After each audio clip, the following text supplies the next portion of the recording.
men atau sebagai ketua lembaga atau ketua badan gitu ya. Jadi mudah-mudahan kalau seandainya nanti beliau bergabung di pemerintahan akan membawa dampak positif ya, terutama kepada nampaknya beliau akan ditempatkan di Kementerian Pendidikan gitu ya. Nah, itu akan membawa dampak positif bagi perkembangan pendidikan di Indonesia gitu. Nah, kebetulan istri beliau itu adalah Kaprodi Magister Ilmu Hukum ya. Jadi suaminya Ibu Dr. Neni Rohaini itu kemarin dipanggil ke Kertanegara yang pemanggilan hari kedua kalau tidak salah ya. Nah, kalau seandainya itu berjalan mulus, mudah-mudahan hari Senin atau Selasa dilantik sebagai pejabat di kabinet sekarang gitu ya. Jadi kalau saudara searching di Google, nanti cari saja namanya Prof. Atif ya. Prof. Atif Latiful Hayat, kebetulan beliau sehari-hari guru besar di Fakultas Hukum Universitas Pajajaran. Tuh. Nah, hari ini juga nampaknya Bu Dr. Neni sedang menemani beliau untuk persiapan nanti pelantikan nampaknya nih. Sampai Senin atau sampai Selasa ini. Ya, baik, Bapak Ibu kita lanjutkan saja kuliah metodologi penelitian hukum. Ini kemarin mudah-mudahan tidak ada yang terlewat ya. Saya sudah kirim balik, sudah email balik beberapa catatan di dalam naskah eh, naskah Di WA. proposal yang sudah saya beri catatan dengan warna merah ya. Mudah-mudahan Bapak Ibu sudah eh, mempelajarinya, kemudian sudah memperbaikinya, karena sebagaimana disampaikan di awal perkuliahan bahwa output atau hasil dari kuliah metodologi penelitian hukum ini adalah naskah proposal yang mudah-mudahan itu bisa dijadikan bahan tesis buat Bapak Ibu nanti menyusun tesis yang nampaknya bisa dimulai di semester 2 gitu ya. Nah, kalau lihat dari judul-judul yang masuk itu nampaknya bisa dijadikan bahan Bapak Ibu untuk nanti mengajukan judul tesis. Hanya ada satu kemarin itu yang saya lihat ada kemiripan, hanya tindak pidananya saja yang berbeda ya. Yang berkaitan dengan permufakatan jahat itu siapa tuh? Lupa. Yang rekonstruksi permufakatan jahat dalam tindak pidana narkotika. Nah, ini mohon nanti dicek kembali karena setahu saya ada juga proposal disertasi di Fakultas Hukum Unisba itu yang membahas rekonstruksi permufakatan jahat hanya dalam tindak pidana korupsi ya. Jadi kalau yang di kelas kita ini permufakatan jahatnya dalam tindak pidana narkotika, nah kalau yang di S3 itu adalah permufakatan jahat dalam tindak pidana korupsi ya. Nah, untuk menghindari nanti plagiarisme dan lain-lain, mohon saudara nanti yang membuat tugas untuk dijadikan proposal tesis itu nanti bisa mempelajari proposal yang tadi saya sebutkan ya. Nanti bisa melihat apakah naskah proposal yang S3 itu bisa selesai dalam 1 tahun atau tidak ya. Takutnya ini nanti ada plagiasi gitu ya. Baik, Bapak Ibu, sebagaimana di kuliah awal sudah saya sampaikan bahwa mata kuliah metodologi ini akan lebih banyak kepada praktik mengerjakan proposal, ya.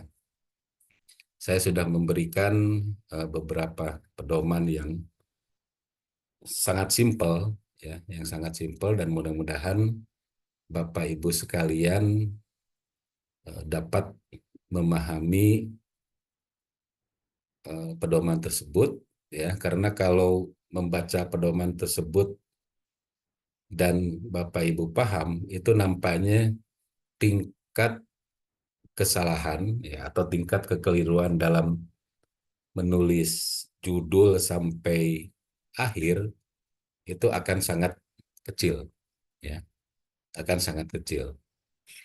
Nah, dari tugas yang kemarin yang Bapak Ibu serahkan yang dikirim ke email, itu masih cukup banyak yang eh, apa belum sepenuhnya memahami bagaimana menulis judul sebuah tesis, gitu ya. Saya sudah memberikan contoh. Kemarin saya sudah kirim ke saudara Dekia, ya, saudara Dekia. Jadi bagaimana me- memformulasikan sebuah judul itu, ya. Jadi kalau seandainya Pak Dadan tentang apa ya Pak ya? Maaf Pak. Tentang ini, eh, Dok,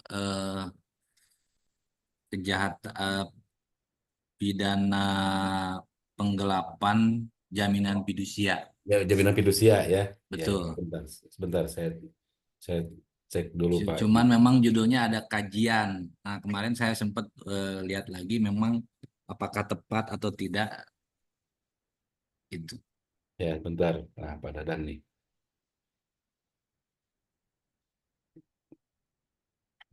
Ya, sebagai contoh aja. Kajian putusan pidana penggelapan ya Pak.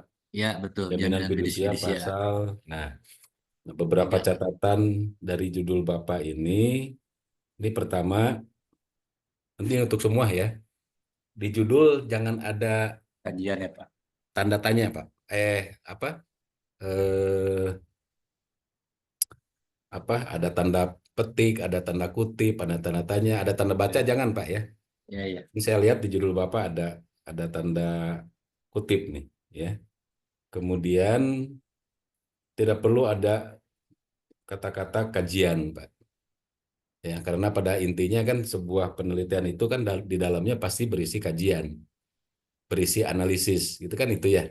Ya, Nah, kemudian tidak perlu juga mencantumkan pasal Pak, ya. Tidak perlu juga mencantumkan pasal karena eh, apa kalau ini dicantumkan pasal kemudian undang-undangnya, ini dipastikan nanti jumlah kata dalam judul itu akan melebihi 20 kata, ya, akan melebihi 20 kata, ya. Misalnya Bapak bisa dibuat simpel saja judul ini, ya. Misalnya putusan pidana penggelapan jaminan fidusia, ya, dihubungkan dengan 372 itu kan penggelapan ya Pak ya? ya, Eh, penggelapan. Ya Betul. penggelapan kan? Ya, Ya, itu ya betul. Ya, betul. penggelapan. Nah, jadi untuk menghemat kalimat, untuk menghemat kata, Bapak langsung saja misalnya putusan pidana eh, penggelapan jaminan fidusia dihubungkan dengan eh, tindak pidana penggelapan dalam Kitab Undang-Undang Hukum Pidana, misalnya seperti itu, ya. Nah, Bapak tinggal tambahkan saja nanti satu variabel lagi. Nah, dibandingkan atau dihubungkan ini dalam rangka apa gitu Pak? Oh, iya, iya. Dalam rangka apa gitu. Kalau hanya membandingkan saja, biasanya itu pasti nanti akan mendapat eh, masukan ya baik dari dosen pembimbing maupun dari dosen penguji gitu. Kan harus ada variabel lain ini dalam rangka apa misalnya kepastian hukum gitu Pak, atau misalnya Oke, ada variabel lain penegakan hukum, iya, ada iya. keadilan gitu ya, ada kemanfaatan hukum dan lain-lain misalnya seperti itu. Pak. Ya, Kemarin sih izin mungkin diskusi. Kemarin saya ya, sempat buka lagi yang arahannya Pak Cepi kemarin tuh di jadi udah saya buat tuh kemarin tuh cocok apa enggak kira-kira. Jadi keadilan hukum bagi kreditur atas putusan pidana penggelapan jaminan fidusia gitu ya, dihubungkan dengan pasal 372 KUHP. Cukup nggak kira-kira? bisa Pak, Nah, kemarin tuh bisa. gitu keadilan hukum bagi Ya. kreditur sebagai Hmm. sebagai penerima fidusia atas putusan pidana penggelapan. Hmm. Undang-undangnya kan nggak usah disebutin ya, Pak ya. Ya nggak usah Pak. Nah, Nggak kemarin saya usah. udah buat sih, udah buat. Ya. Jadi keadilan hukum bagi kreditur sebagai penerima jaminan fidusia atas putusan pidana penggelapan Hmm. di dalam kurung eh, putusan pidana yang udah ada, Ya, kemudian dibandingkan apa dihubungkan? Saya kemarin dibandingkan, jadi hubungkan aja Pak. dihubungkan ya. Ya, Jadi dihubungkan dengan pasal 372 Kitab Undang-Undang Hukum Pidana. ya, Berhenti di situ apa tambahan lagi tadi? cukup lah Keadil, sementara Pak. Ya, yang keadilan, penting di judul itu Bapak sudah menyajikan ada teori hukumnya ya. ya. Jadi Ada keadilan hukum bagi ya. kreditur keadilan hukum bagi kreditur sebagai penerima fidusia atas putusan pidana penggelapan dalam kurung putusan pidana yang sudah ada di Hmm. tingkat 1 dihubungkan dengan pasal 372 Kitab Undang-Undang Hukum Pidana. Paling gitu Ya, ya. untuk sementara bisa itu Pak. Ya, Ya. ya, Atau ada nanti di depan. ya, atau nanti Bapak kata keadilannya bisa disimpan di belakang juga bisa Pak. Oh, boleh ya. Jadi Boleh. apa namanya putusan pidana penggelapan fidusia Hmm. eh putusan penggelapan ini saya juga lagi kemarin sudah coret-coret juga sih Ya, ya nggak untuk apa-apa Pak. Bapak mau hmm, mau simpan di depan boleh, boleh mau simpan di belakang juga boleh gitu. boleh Ya. ya Yang penting dari judul Bapak itu nampak ada tiga variabel gitu ya. ya Pertama misalnya ada variabel keadilan, keadilan ya, ada variabel tentang putusan fidusia, pidananya ya, ya ada fidusia fidusia. Kemudian ada putusan pengadilan berkaitan dengan penggelapan itu. iya Itu kan dihubungkan dengan pasal 32 gitu ya ya jadi bisa di depan 372. bisa di belakang ya gitu ya Ya, bisa. Tapi rata-rata biasanya di belakang Pak disimpannya. oh jadi apa namanya putusan pidana penggelapan gitu ya Bu paling gitu ya Ya, putusan pidana penggelapan atas jaminan fidusia gitu ya, jaminan fidusia saya kemarin sih udah kotak-atik juga ya. sih Nggak apa-apa ini Pak. mm, Bapak mau di depan, mau di belakang, intinya boleh saja. Gitu. iya iya Ya. iya Yang boleh penting boleh ada nampak tiga variabel itu aja. iya Ada iya variabel keadilan, variabel tentang eh, fidusia, kemudian variabel tentang putusan iya penggelapannya gitu Pak. Itu. kemarin tuh memang saya tuh mau ngambilnya di tingkat penerimaan laporan penyidikan di kepolisian kemarin itu Hmm. Pak Cepi cuman masalahnya tuh biasa kan kalau kreditur itu kalau bikin laporan penggelapan fidusia itu jarang sekali udah langsung masuk ke tahap penyidikan kemudian ke penuntutan. Jadi mereka nggak mau garap lah si laporan kreditur tuh. Ya. Nah, bisa jalan kalau ada uang gitu Pak. Karena memang saya kan di dunia leasing gitu. Itu Ah, Pak, itu nggak fakta aneh Pak gitu. itu. Itu Ya mah nggak jadi aneh Pak. Ya. saya tuh jadi bingung mau kemana mau ngangkat di penyidikannya yang harus pakai susah diterima ya banyak jarang Hmm. sekali lah dilanjutin sampai penyidikan gitu karena harus pakai duit sementara kalau Iya. kreditur itu kan Tapi banyak ada sekali kasus yang sampai ke pengadilan nggak Pak? ada yang ini Pak ini kebetulan putusan pengadilan ini tuh sudah inkrah di tingkat 1 dan nggak banding nah saya Ya. pada saat itu mau diskusi juga mungkin Pak Cepi saya itu saat itu jadi saksi juga di persidangan ini Hmm. nggak apa-apa ya nggak apa-apa, Pak. Ini saya di kasus ini tuh di laporan putusan pidana ini tuh Karena saya memang saksi jarang juga. Pak, kasus Ya, kasus fidusia itu sampai ke pengadilan itu. iya itu. Ya, jarang Cuman jarang sekali itu. Cuman kemarin tuh yang mau saya tangkap itu gini, kan kalau di pasal 36 Undang-Undang Fidusia itu tuntutan pidananya itu kan maksimal 2 tahun dan denda itu maksimal 50 juta.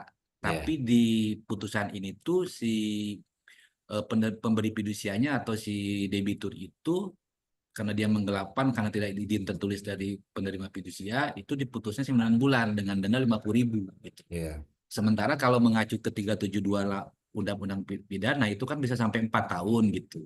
Dan memang ya, kan tidak salah Undang-Undang Fidusianya mengatakan seperti itu, tapi kenapa ya, nggak dituntut maksimal gitu? Karena keterkaitan dengan banyak kasus ini jarang sekali memang kalau ya, kasus fidusia itu sampai masuk ke pengadilan untuk efek ya. jerah gitu. Itu dalam dalam kasus ini diputusnya berdasarkan Undang-Undang Fidusia atau KUHP, Pak? Nah, kalau lihat saya salinan daripada putusannya itu di memori kasus ini tuh di Direktori Mahkamah Agung itu dia itu berdasarkan undang-undang fidusianya. Undang-Undang Fidusia ya. Iya, Berarti kalau begitu tidak perlu Pak di digabung dihubungkan dengan 372 KUHP eh, gitu. 37 nggak perlu ya karena pas Nggak perlu, perlu ya. nggak Tapi perlu Pak. di saya baca juga di memori direktori keputusannya itu memang eh, ada menjadi pertimbangan juga oleh si Hmm. hakim ketua dengan anggotanya pada saat itu dari saksi-saksi itu ada kan dibaca saya baca tuh ada sih cuman memang menitik beratkan kepada putusannya fidusia. Ya Iya, undang-undang ya, fidusianya pasal 36 itu.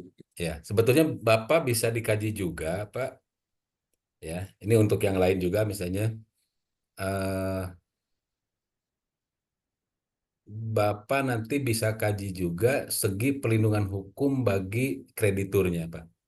Perlindungan hukum ya. Hmm, itu kan di Undang-Undang Fidusia kan ada tuh Ya, larangan bagi debitur ya ya betul. untuk mengalihkan kepemilikan. Nah, Ya, tanpa itu izin kalau tertulis dari itu ya kreditur. itu kalau dari sisi perlindungan hukum bisa masuk ke perlindungan hukum eksternal, Pak. Oh, Di kalau dalam di berarti dalam undang-undang undang-undang ada, ya. undang-undangnya undang-undang yang spesialis Ya, enggak, lebih yang fidusia itu, Pak. Indonesia itu ya. Nah, antara leasing dengan debitur kan ada perjanjian juga tuh. Iya ada. Nah, itu masuk ke perlindungan hukum internal, Pak. Hmm, Gitu. Bapak nanti pelajari dua saja lah teori perlindungan hukumnya, Pak. iya iya iya. Ya, yang pertama dari Philippus Hajon, Iya. Philippus M. Hajon, ya, ya perlindungan hukum preventif dengan represif, ya, Iya. atau pelindungan hukum menurut Prof. Isnayani, Pak. Hukum dan profesional ya. Ya. Ya, Saya tulis.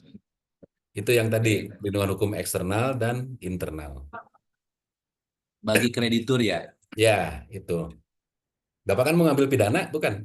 Pidana, Ah, pidana. bisa Pak nanti ya. Ya, Jadi nanti seiring berjalannya waktu, yang kira-kira Bapak lebih pahami yang mana gitu. iya. Apakah nanti mau mau aspek keadilannya yang Bapak ambil, ya, atau perlindungan hukum bagi krediturnya. Sebetulnya Berarti dua-duanya sama Pak, sama mengandung ya. aspek perlindungan hukum gitu. Hanya yang satu teori yang dimunculkannya adalah teori keadilan, Ya. ya. Nah, yang satu lagi adalah teori perlindungan hukum. Tinggal Bapak nanti lebih menguasai mana itu aja udah. Ya. Karena Ya. memang jujur sih kalau sebenarnya kemarin saya tuh mau ngangkat yang di penyidikannya. Kenapa tidak mau ya karena memang ya antara Dasolon Dasen itu undang-undangnya mengatur begini tapi kalau nggak ada duit nggak jalan gitu. Kemarin saya buka itu cuman sampai mau rekomendasi kepikiran itu memang harus ada naungan per Kapolri karena Pak Kapolri kan hanya penyidikan saja karena Ya, betul Pak. di tingkat penyidik aja. Nah memang harusnya udah ada satu guidance yang tambahan buat penyidik itu karena memang subjek hukum itu bukan hanya orang tapi badan hukum ya harus diterima gitu tanpa ngomong dulu masalah apa gitu faktanya gitu kan kalau di polisi gitu. Eh, Ya. gitu seperti Kalau itu menurut sih saya Cuma. lebih lebih lebih mudah ke perlindungan hukum, Pak. Ini aja ya perlindungan hukum ya. Ya. Jadi keadilan hukum atau pelindungan hukum yang mungkin ya bagi kreditur sebagai penerima fidusia atas putusan pidana penggelapan eh, untuk melindungi pelindungan hukum dari sisi eksternal internal gitu ya. Mungkin gitu ya. Ya, Kalimatnya memang lagi di ini dulu sih. ya, ya, sebentar, sebentar Eh, Pak, sebentar Pak. Ya, ya,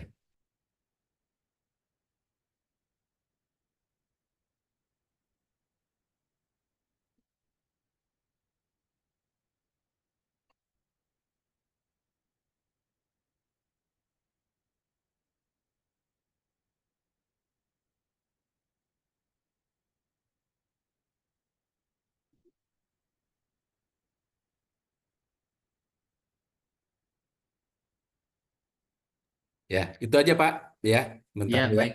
Itu. Nanti mohon arahannya Ya, Pak Pak siap. Sepin Tapi nanti gini ini. Pak, ini untuk teman-teman juga yang lain supaya lebih efektif dan lebih apa istilahnya lebih apa ya, lebih efektif dan lebih eh, berbobot. Saya harap Bapak Ibu kalau mau diskusi nanti ke fakultas saja Baik, baik, ya. baik. Apalagi nanti kalau misalnya kita ketemu kan tanggal 1 ya. Ya, Nah, tanggal 1 awal. kita ketemu. Saya harap Bapak Ibu nanti naskah proposal yang sudah diperbaikinya itu dibawa dengan print out Oh iya, iya, ya, iya. di print out karena saya agak-agak kesulitan kalau harus ngoreksi Lewat eh, lutnya. eh, file soft file itu agak agak Ya, agak agak agak kesulitan gitu ya. Lebih ini. Nah, mohon juga kemarin itu tadi catatan pertama dari sisi judul ya. Dari sisi judul, mohon nanti Bapak Ibu eh, pelajari kembali karena rata-rata judul yang Bapak Ibu ajukan itu kebanyakan hanya baru 2 variabel gitu ya. Hanya baru 2 variabel gitu. Belum ada variabel lain. Makanya di bawah judul itu ada catatan kan tujuannya untuk apa gitu ya, apa maksudnya, nah seperti itu. Nah itu berarti kalau ada kata-kata seperti itu berarti mohon nanti Bapak Ibu tambahkan ada teori hukum yang relevan dengan permasalahan yang akan Bapak Ibu teliti, gitu. Ya. Itu yang pertama. Kemudian yang berikutnya dalam penulisan latar belakang, ya, dalam penulisan latar belakang sudah ada beberapa yang membahas eh, politik hukum pemerintah, ya, baik di Undang-Undang Dasar maupun di Undang-Undang Organik, ya, itu sudah ada beberapa gitu, ya. Hanya eh, saya lihat masih loncat-loncat gitu, ya, masih loncat-loncat.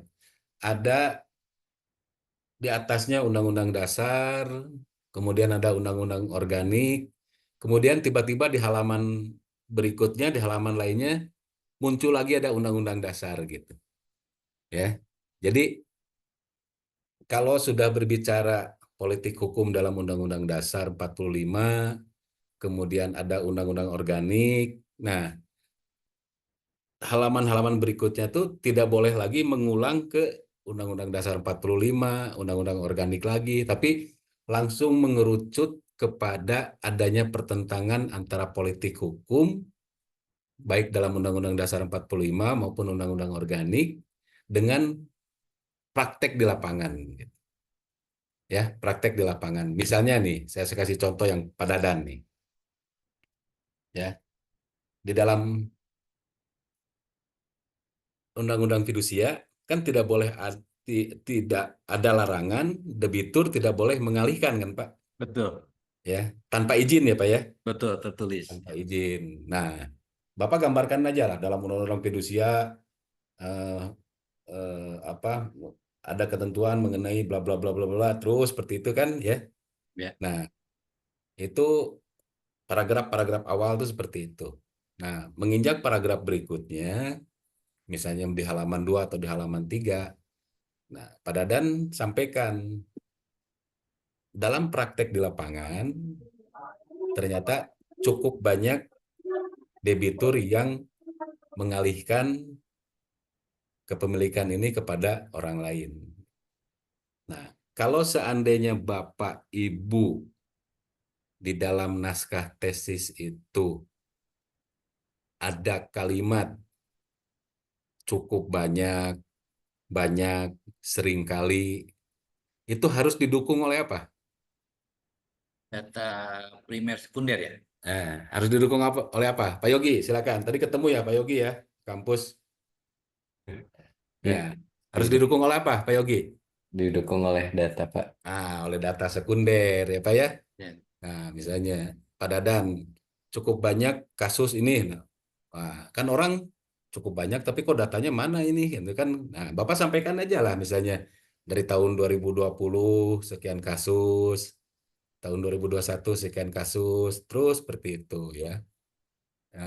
Bahkan misalnya Bapak untuk menegaskan itu ada putusan pengadilan ya yang menjatuhkan pidana kepada debitur karena ini gitu ya.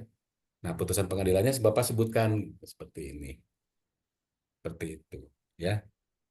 Nah, itu eh, apa salah satu contoh dari alur pikir dalam penulisan latar belakang ya.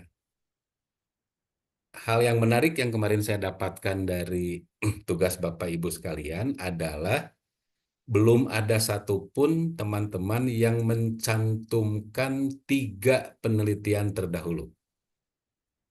Ya, 3 penelitian terdahulu.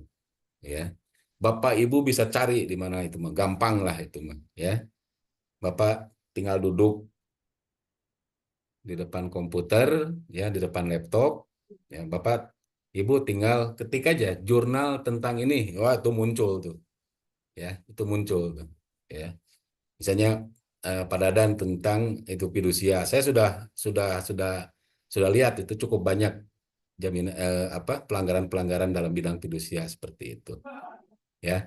Nah, yang Bapak Ibu ambil sebagai bentuk originalitas penelitian itu adalah nama penulis jurnalnya siapa, nama jurnalnya apa, ya. Kemudian judulnya apa, ya. Tujuan artikel itu apa, kemudian hasil atau metode dan hasil. Udah cukup itu, Pak. Ya. Jadi kalau hanya Bapak Ibu hanya mencantumkan judul saja, itu nanti akan akan akan kesulitan, ya. Bisa jadi metode dan simpulannya bisa jadi sama dengan Bapak Ibu gitu, kan. Tapi kalau Bapak Ibu cantumkan judul, kemudian tujuan penelitian atau penulisannya apa, metodenya apa, hasilnya apa, nah akan nampak gitu perbedaannya di mana. Cukup 3 sajalah, 3 penelitian terdahulu, ya. Jangan skripsi. Kalau skripsi kan di bawah derajatnya di bawah tesis ya. Jangan ya. Bapak Ibu bisa ambil tesis, bisa ambil artikel, bisa ambil disertasi gitu ya. Itu saja ya. Nah, barangkali ada yang Kemarin mau sih, tanya dulu silakan. kemarin saya sih sudah dapat dari fakultas dari Unisba, eh, Pak Tepi, dua saya dapat WA balasan dari perpustakaan. Jadi kasih 2 judul yang berkaitan, tapi kaitan satu tentang apa namanya tidak menjurus ke pidana penggelapannya. Ada Nggak dua apa-apa, kemarin Pak. saya dapat, itu aja ya Nggak apa-apa. disebutin ya. Nggak apa-apa. Kan Main, Bapak kan penelitiannya tentang fidusia, iya, ya, perlindungan hukum misalnya, berkaitan dengan fidusia. Nah, kan pas sepanjang pengetahuan saya pasti tidak akan ada yang sama, Pak. Ya, iya, pasti tidak akan ada yang sama gitu. Nah, kita hanya ingin tahu saja apakah rencana penelitian atau proposal penelitian kita ini pernah juga diteliti orang lain atau tidak gitu. Itu saja, Pak. iya, iya. Ya, jadi kalau nanti misalnya pada saat Bapak bimbingan atau pada saat ujian proposal itu pasti ditanyakan, Pak. Ya, itu pasti ditanyakan. Ya, penelitian saudara betul berbeda dengan ini, dilihat, oh ya berbeda, berarti silakan bisa dilanjutkan seperti itu. Hmm. Ya, nah tuh ya jadi alur penulisan di dalam latar belakang itu, ya, sebagaimana pedoman yang sudah saya serahkan kepada Bapak Ibu, itu mirip seperti kerucut terbalik ya, kerucut terbalik. Karena kita orang hukum biasanya penelitiannya itu dimulai dari hal-hal yang bersifat umum, ya, hal-hal yang bersifat umum, ya. Berbicara kalau Pak Yogi tentang apa, Pak Yogi, Eh, penelitiannya? izin Pak, saya keabsahan tanda tangan elektronik dalam keputusan Oh, gubernur. gubernur ya, Ya. bukan gubernur itu. Nah, kalau tidak salah ada catatan saya ya, bisa disebutkan nggak catatannya apa? Nah, izin Pak, kebetulan saya tidak menemukan catatannya Pak di Nggak ada, masa? di email jawabannya Pak. Oh, karena ini karena PDF ya. Iya, mungkin karena Ah, ini ya Pak karena ya. PDF ya. Hmm. Nanti nanti yang PDF mohon maaf nanti kalau mengumpulkan kalau mengumpulkan lewat email dibuat Word aja ya supaya supaya apa supaya saya bisa bisa memberikan koreksi gitu ya. Nah, kira-kira teori hukum apa nanti Pak Yogi yang akan dipakai untuk keabsahan ini? Yang terpikirkan untuk kepastian hukumnya sih Pak. Kepastian hukum kan? Iya Ya, Pak. nah, Hmm. tapi di judul nggak ada ya? Iya, tapi Nah, masih lebih itu tambahkan keabsahan. ya. Iya Pak. Betul, tambahkan Pak. Nah, pada saat kuliah pertama kita pernah diskusi bahwa Jawa Barat sudah menerapkan itu ya, Betul Pak. sudah menerapkan itu ya. Nah, kalau ada Pak, kalau ada ini, kalau ada, Bapak nanti syukur-syukur ini di ACC, Bapak nanti cari barangkali ada nggak provinsi lain gitu, ya, ada nggak provinsi lain yang sudah menerapkan tanda tangan elektronik itu. Sepanjang pengetahuan Bapak ada nggak? Yang terbaru baru banget itu Provinsi Bali Pak. Tapi Provinsi Bali. tidak semua keputusannya dilakukan tanda tangan elektronik. Hmm, Untuk yang berkaitan dengan keuangan itu tetap dilakukan dengan tanda tangan basah. basah ya. Hmm, Kalau ya. Jawa Barat, Kalau Jawa Barat semuanya Pak udah tanda tangan elektronik. ya, ya. Nah, Mungkin cuma karena Bali baru awal ya menerapkan. Nanti hmm, mungkin seiring waktu nanti akan menerapkan juga di apa tanda tangan yang berkaitan dengan keuangan. gitu Pak. Sama Terus mana lagi Pak? Provinsi mana lagi? baru itu Pak, sama mungkin yang ada di kementerian.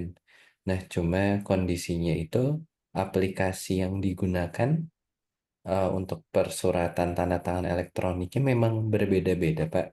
Mhm. Nah, kalau untuk Jawa Barat sendiri, jadinya itu dilakukannya eh, yang seharusnya produk hukum itu ditandatangani terlebih dahulu, baru dinomori. Nah, Mhm. ini menjadi terbalik, dinomori terlebih dahulu, baru Mhm. ditandatangan elektronik. Ya, ya. Isunya itu sih, Pak. Nah, tapi kalau yang terjadi di Provinsi Bali, dia untuk tanda tangan dan penomorannya Mhm. itu kebetulan sama-sama di akhir, Pak, bisa dilakukan di akhir. Hmm. Tapi memang belum Ya, ya, disempurnakan seperti itu. ya. Nah, Jadi di kalau menarik kalau itu. begitu eh, baru Jawa Barat dan Bali ya yang menerapkan itu ya. Betul, Pak. Ya, itu bisa bisa bisa menjadi alasan Bapak untuk melakukan penelitian ini gitu. Kalau menurut saya ya, Iya, Pak. menurut saya Bapak kan ambilnya OTBA ya, Iya, ngambilnya Okda, Pak. OTBA. Oke, baik. Kita lanjutkan dulu sebentar nih sebelum membahas contoh judul yang lain. Kemarin saya lihat ada beberapa di latar belakang yang Bapak Ibu buat itu sudah masuk ke fase analisis. Ya, hanya saya lupa siapa yang nulisnya. Tapi kalimat itu saya merahkan gitu. Ya, itu saya merahkan ya karena kalimatnya itu sudah masuk ke analisis, sudah masuk ke kesimpulan, sudah masuk ya masuk ke analisis ya, masuk ke analisis karena di sana kalau tidak salah ada kata-kata menurut pendapat penulis gitu, seperti itu. Nah, hal-hal itu harus dihindari di dalam penulisan latar belakang masalah. Ya. Jadi latar belakang masalah itu gambarkan aja lah apa adanya.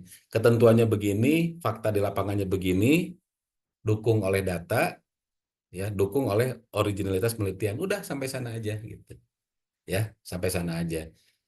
Jangan sampai ada kata menurut penulis, bisa disimpulkan, ya, menurut pendapat penulis dan lain-lain. Bahkan ada yang ini, bahkan ada yang sudah mencantumkan ayat-ayat Quran. Nah, ayat-ayat Quran nanti aja di kerangka pikir atau di bab 2 gitu, ya. Nah, seperti yang nulis konun siapa ya? Nulis konun. Kalau konon setahu saya Deki ya Pak. Dekia ya?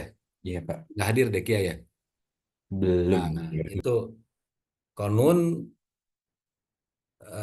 kan di Aceh tuh. Nah, memang ada aspek keislamannya, tapi aspek keislaman di proposal yang diajukan oleh Dekia itu nggak perlu juga dicantumkan di latar belakang. Nanti aja di apa di kerangka pemikiran atau di bab 2 gitu ya. Ya gambarkan saja lah misalnya KUHP begini lalu ada konun begini gitu ya. Seperti itu aja nggak perlu belum belum belum apa bukan tempatnya untuk mencantumkan kajian-kajian keislaman baik Quran maupun hadis. Nah, saya sampaikan juga ini contoh nih Rohman Ikhwani ya. Ini contoh nih. Pentingnya pembentukan kode etik Siap. DPRD dalam menjaga martabat dan kehormatan DPRD. Sudah dibuka catatan saya, Pak Rohman? Sudah dok. Ah, pentingnya akhir dalam judul jangan ada kata-kata itu ya, Siap. judul. Ya, kemudian ini ada DPRD double nih. Hmm. Dapat mungkin di dalam judul itu tidak boleh ada kata yang double. Pemborosan, ya, pemborosan. Dan dalam judul tidak boleh ada singkatan, Oh iya siap. ya. Nah, kira-kira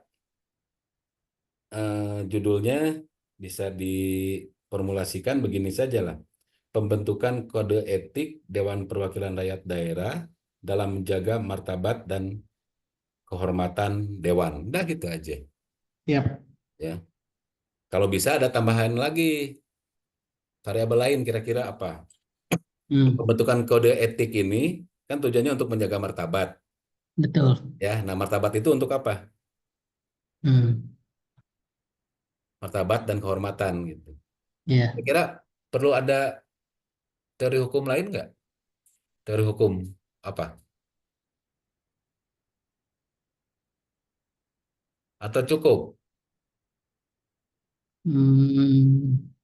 Kalau dihubungkan dengan kepastian hukum nyambung nggak dok? Soalnya kan ada kasus Badan Kehormatan pernah mengeluarkan surat keputusan, Mm-mm. tapi dia mengeluarkan surat keputusan itu tanpa dasar, harusnya kan berdasarkan kode etik gitu dok. Nah, bisa bisa kepastian. Atau untuk sementara ini dulu juga bisa ya Hmm. pembentukan kode etik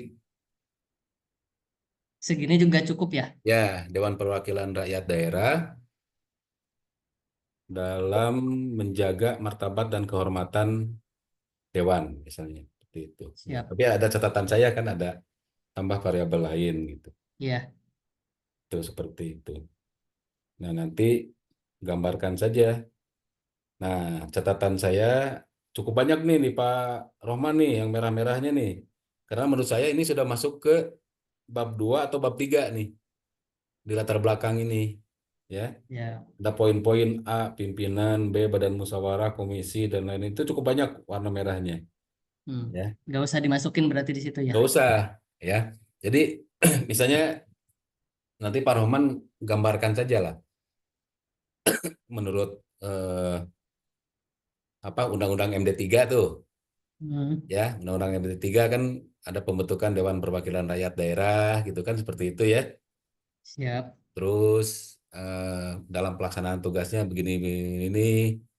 Nah, itu itu udah solonnya tuh, aturannya tuh, ya. Tapi misalnya Pak Rohman menemukan fakta di lapangan bahwa ada pelanggaran etika, ya misalnya apa eh, apa contoh pelanggaran etika anggota dewan misalnya?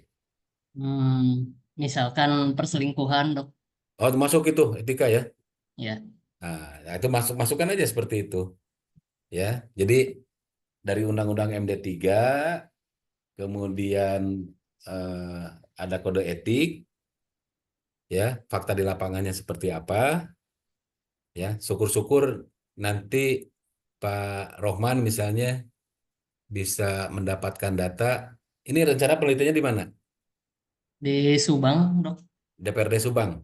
Ya, Nah, kalau bisa jangan satu lah, siap. ada pembanding gitu ya.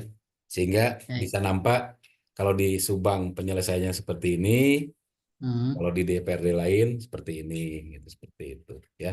Tapi yang DPRD Subang dan DPRD lain, ya ini bisa juga berlaku untuk Bapak Ibu yang lain, itu tidak perlu ditampilkan di judul, Hmm. tidak perlu ditampilkan judul, nanti saja di latar belakang gitu ya.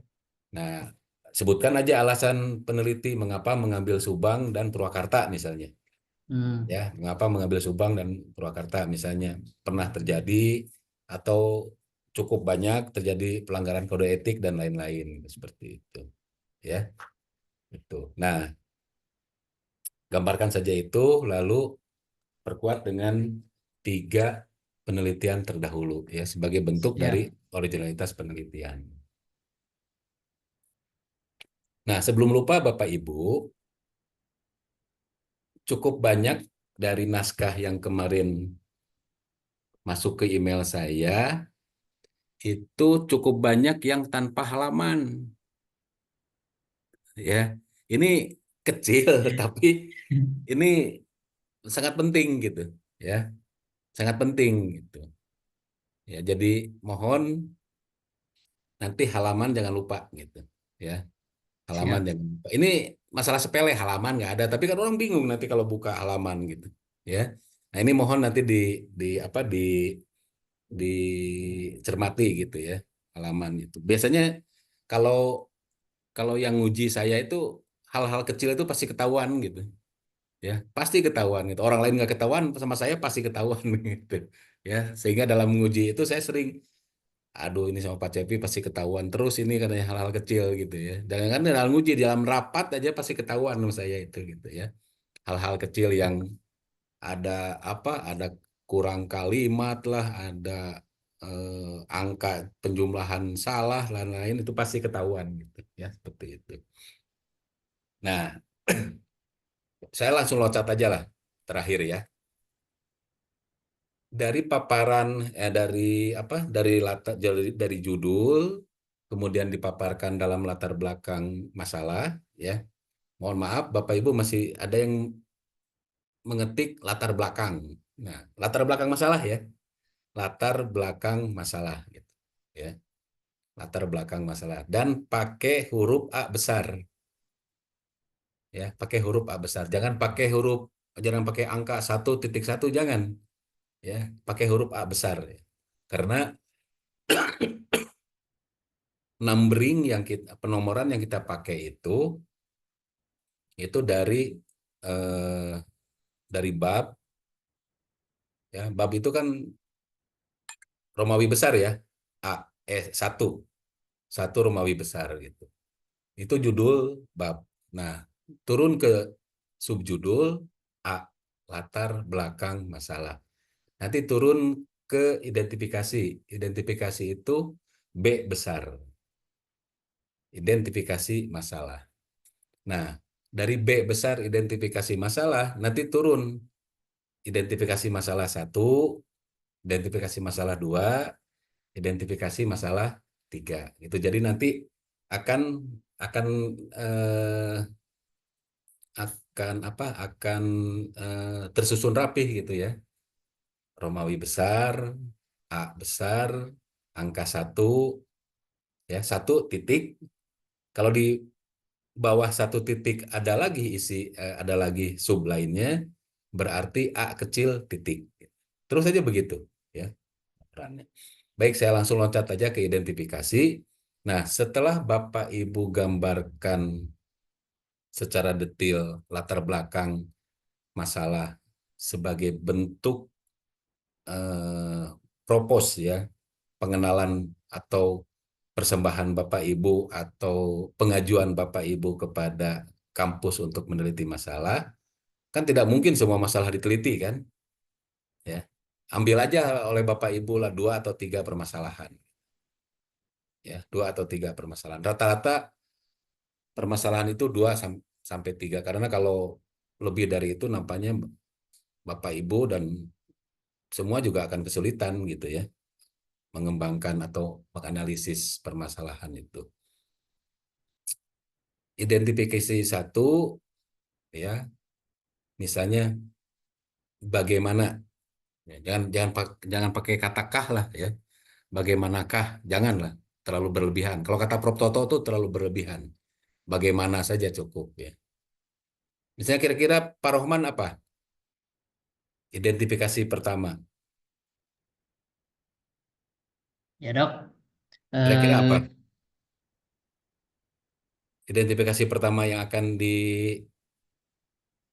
ditawarkan apa dalam baga- bagaimana hmm, mungkin lebih ke fungsi kode etik ya dok ya nah, dalam bagaimana bagaimana fungsi kode etik dalam menjaga eh, apa martabat dan kehormatan anggota dewan. itu kedua Yang kedua, apa dok. yang kedua? Yang pertama fungsi ya, Hmm, bagaimana fungsi. Nah, ya, itu identifikasi. Untuk menjawab identifikasi di mana? Di tujuan ya? betul. Ya, tujuan. Jadi tujuannya untuk apa? Jangan mengetahui, kalau level S2 itu Hmm, harus di atas mengetahui. hmm. Ya, kalau mengetahui, ah, kalau kata orang biasa mah Tadinya mau cemen itu. lah gitu ya. Mengetahui cemen lah gitu. Minimal memahami lah Oke. ya. Kan untuk level S2 itu Bapak Ibu kalau ingin lebih lebih komplit lagi, nanti Bapak Ibu eh, lihat struktur dari taksonomi Bloom. Ya, taksonomi Bloom itu ada memahami, ada mengetahui, menganalisis, merekonstruksi, wah dan lain-lain itu seperti itu. Ya, jadi cukup satu saja lah, misalnya untuk menganalisis fungsi kode etik misalnya. Hmm. Ya, kalau Pak Dadan identifikasi satu apa Pak? Eh, eh, Bagaimana eh, menganalisis eh, Jangan ada menganalisis Pak kalau eh, diidentifikasi. bagaimana memahami Eh, bukan. Kalau memahami, menganalisis itu adanya di tujuan Pak. eh, eh oh kemarin saya udah buat juga nih. Enggak ya. Hmm. Ya gitu aja lah. Coba. Intinya kalau identifikasi itu kalimatnya ya adalah kalimat dalam bentuk kalimat tanya. Ya. Misalnya tadi Pak Rohman, bagaimana Bagaimana fungsi kode etik eh, ya dalam menjaga martabat dan kehormatan Tan dewan. anggota dewan. Ya. Ya, itu kalimatnya kan kalimat tanya. Ya, bagaimana fungsi kode etik. Nah, di tujuan penelitian di C, tujuan penelitian satu itu sama dengan identifikasi satu, hanya kalimatnya bukan kalimat tanya, tapi kalimat pernyataan untuk menganalisis fungsi kode etik misalnya. Pada dan misalnya, bagaimana kedudukan perlindungan hukum terhadap kreditur, kreditur, misalnya, Pak, ya. Misalnya seperti itu, Pak. kedudukan hukum kreditur dalam perjanjian misalkan gitu ya. Kan Ya, ada perjanjian dulu ya. ya. Tapi Ya, ya. tapi mohon dipahami oleh kita semua bahwa poin-poin yang ada di dalam identifikasi, di dalam tujuan, dan di dalam judul itu harus sama, Pak. Oh iya iya. Itu harus sama. Ya. Biasanya identifikasi 1 dan identifikasi 2 kalau yang dianut di Unisba itu konteksnya sama dengan judul. Iya Nah, iya. identifikasi ketiga baru ada tawaran dari Bapak Ibu sekalian untuk mereformasi atau merekonstruksi hal-hal yang selama ini terjadi, ada kekurangan. Nah, sama Bapak Ibu sekalian, bagaimana ke depannya seperti apa? Gitu. Memperbaharui atau itu ya Ya, memperbaharui. merekonstruksi atau memperbaharui lah gitu, Pak, atau memperbaiki atau apa gitu. Ya, gitu.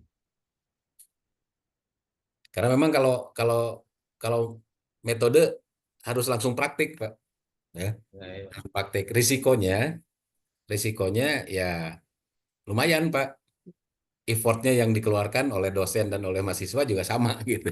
Ya, Iya iya iya. sama. Ya, Bapak Bapak dan Ibu membuat proposal. Nah, tugas saya merevisi, mengevaluasi. Ini yang kurang, ini yang kurang, ini yang kurang, ini berlebihan gitu. Seperti itu. Ya. Jadi mending capek di waktu kuliah, Pak, daripada nanti pada saat bimbingan bolak-balik gitu. Iya iya. Itu, ya. Karena output kita ya akhirnya itu nanti biasanya kalau yang sudah-sudah itu ada proposal, draft proposal, plus ada PowerPoint, Pak. Karena membuat PowerPoint juga tidak sembarangan gitu. Ada kuncinya gitu, Pak. Membuat PowerPoint itu membuat slide lah, ya. Membuat Untuk slide. Jadi jangan mensamarikan proposal ya mungkin ya. ya, Ya ya. jadi dari proposal dialihkan ke Disamarikan PowerPoint. Jadi proposalnya misalnya 25-30 halaman, halaman, bagaimana dialihkan ke PowerPoint slide. yang cuma 5-6 halaman gitu. Ya ya.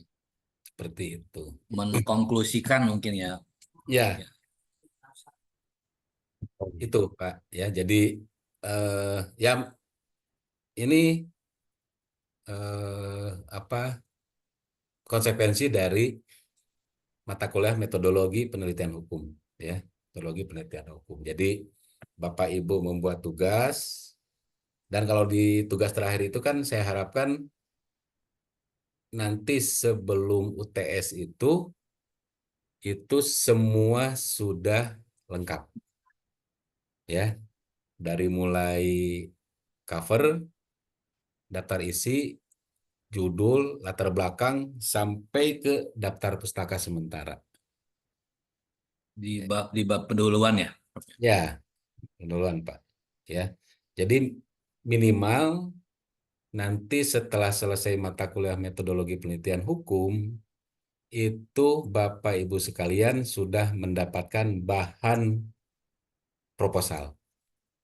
Ya, pasti akan dikoreksi oleh dosen pembimbing, oleh penguji, ya, oleh kaprodi, pasti akan dikoreksi gitu. Tapi setidaknya di atas 50% Bapak Ibu sudah punya itu. Ya, sudah punya itu, sudah punya bahan untuk itu. Ya, makanya ditekankan tugasnya harus yang sedapat mungkin nanti menjadi proposal tesis. Karena akan lebih memudahkan, Pak. Ya, akan lebih memudahkan. Contoh aja di S3 Unisba, Pak. S3 Unisba itu ada mata kuliah kekhususan disertasi dan topik khusus di di semester 2 kalau tidak salah. Ya. Ada mata kuliah metodologi penelitian hukum, ada mata kuliah kekhususan disertasi, dan ada mata kuliah topik khusus. Tujuannya apa? Mata kuliah metodologi penelitian hukum nanti menghasilkan proposal yang menjadi bab 1. Mata kuliah kekhususan disertasi nanti menjadi bahan bab 2. Mata kuliah topik khusus itu akan menjadi bahan untuk bab 3, Pak. Hmm. Jadi kuliah 3 semester itu sudah punya bab 1, bab 2, bab 3. Berbeda dengan Ya, Bahlil ya, 1, 2, 3 lulus. sekaligus gitu. Berarti berarti proposal yang kita ajukan ini buat sampai bab 1 pendahuluan itu benar-benar harapannya Pak Dokter ini jadi benar-benar penelitian yang akan nanti Ya, diujikan ya. ya, akan Jangan dijadikan bahan proposal. oleh Bapak untuk menulis tesis gitu, Pak. Tesis. Sehingga nanti tinggal melanjutkan ya ini. Ya, tinggal nanti melanjutkan aja, Pak. Ya, Kan ya, ya. melanjutkan kan di proposal ada sistematika kan? Ya, Nah, penulisan. sistematika itu nanti di ini gitu. Ya. Ya. Dan terus terang, Pak, mata kuliah metodologi penelitian hukum ini adalah salah satu mata kuliah yang paling saya sukai gitu. Karena banyak koreksi, Pak. Sama banyak mikir juga Ya, saya. banyak koreksi, Pak. Saya Banyak koreksi. bolak-balik nyari ini referensi buku. Nggak apa-apa, Pak. Jadi, Ya, nggak apa-apa. Jadi contoh saja, saya selama 8 tahun jadi kaprodi itu kan karakter mahasiswa kan ratusan, Pak. Ya, ada yang usianya sudah 60 tahun gitu ya, tapi mereka selesai, Pak. ya, Mereka selesai gitu.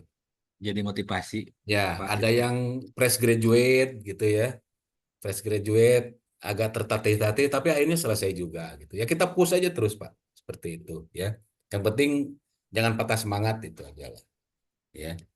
Nah, kita kan 2 minggu lagi ketemu nih. Ya, kalau minggu depan nggak usah ada kuliah lah. Ya, kita ketemu lagi tanggal 1 kan. Nah, tanggal 1 saya harap Bapak Ibu sudah membawa tugas yang jauh lebih baik dari yang pertama. Gitu. Di print ya, di print Ya, supaya nanti langsung kita diskusi gitu. Seperti itu. Ya. Mohon Jangan izin lupa Pak. ada nama ya, ada nama. Jangan lupa ada namanya. Izin Maka Pak. terakhir barangkali yang mau ditanyakan, silakan. Mohon izin Pak. Eh, Siap. bagi teman-teman yang sebelumnya mengirimkannya dalam bentuk PDF ini Pak Dokter, Hmm, apakah kami boleh mengirimkan lagi dalam bentuk Word yang boleh, boleh. biar Ah, nanti mungkin di tanggal 1-nya, jadi kami ya, udah boleh, boleh, lebih baik. boleh ya. Jadi ada 4 orang kalau tidak salah ya kemarin ya. Iya, Ya, betul. nah sekalian aja dengan teman-teman yang lain yang belum juga sekalian aja, ya. Boleh Pak, Sekalian aja nanti di dikirim itu, Hmm, tapi dalam bentuk Word ya.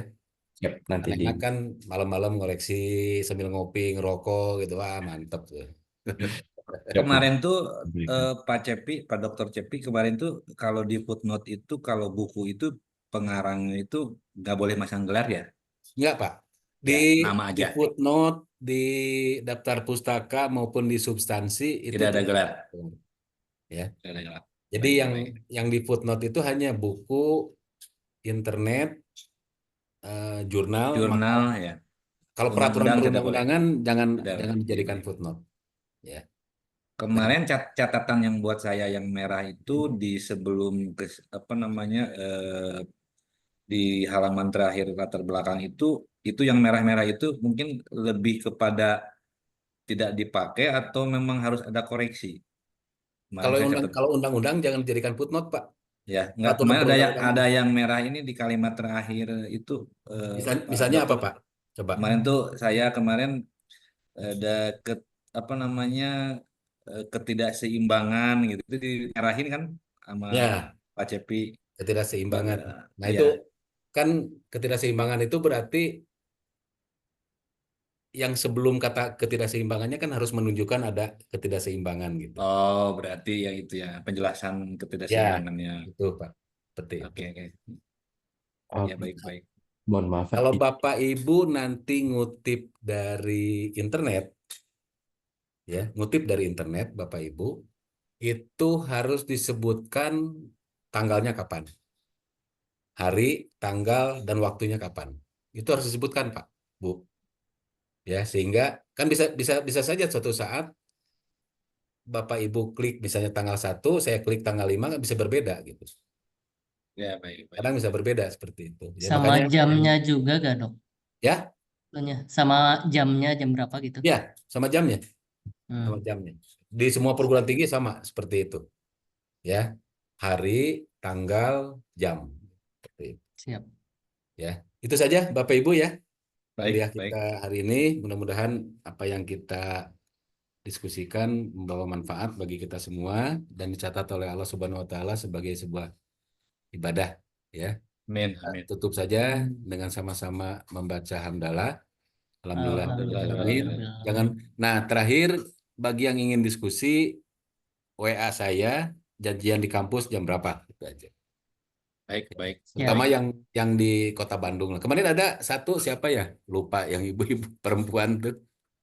Ada. Kalau ada referensi ini buku yang perlu dibaca, kemarin saya baru beli Pak Cepi, Pak Dr. Cepi itu Suryono Sukanto, pengantar penelitian hukum. Kira-kira Ya. itu bisa jadi Bisa, tambahan buat bisa Pak. referensi. Ya. Kalau yang non hukum bisa Bapak Ibu bisa beli nanti pengantar ilmu hukum, pengantar tata hukum, ya. Kemudian apa? Ya, yang dasar-dasar lah, ya. Yang dasar-dasar lah. Ada pengantar ilmu hukum, mau yang Sacipto Raharjo mangga, mau yang Van Apeldoorn mangga, gitu. Ya, seperti itu. Kemudian ada pengantar hukum Indonesia bisa, pengantar tata hukum Indonesia bisa, pengantar hukum Indonesia bisa. Banyak Pak, buku-buku dasar aja dulu lah, ya. Ya, baik, baik. Itu saja. Ya, Terima matur kasih. nuhun. Assalamualaikum warahmatullahi wabarakatuh. Sama-sama Pak. Waalaikumsalam. Ya, Saya tur pamit nuhun. ya. Ya, Hatur nuhun, Dok. Waalaikumsalam. Ya, nuhun. Nah.